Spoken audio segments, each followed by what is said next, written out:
বন্ধুরা, এটা একটা রবার মোল্ডের ছোট্ট সরস্বতী ঠাকুর তৈরি হচ্ছে। এটা তার কভার। এর ভিতরে সেই ছোট্ট সরস্বতী ঠাকুরটা আছে, যেটা এখন খুলবো আমি। আপনারা সবাই দেখুন।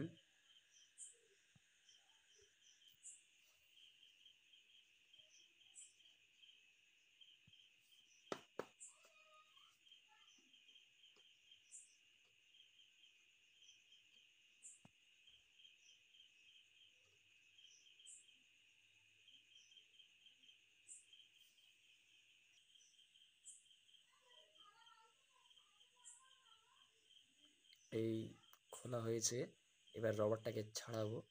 দেখুন, এই দেখুন।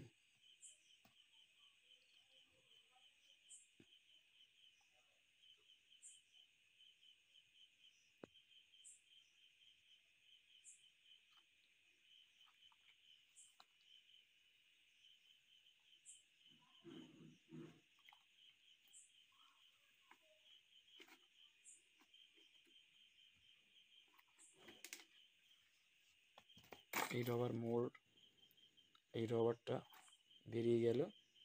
আর এই হচ্ছে প্রতিমাটা, ছোট্ট একটি সরস্বতী ঠাকুর, যেটা রেজিনের, অর্থাৎ ফাইবার কাস্টিং যাকে বলে, রেজিন আর কি, রেজিন কাস্টিং।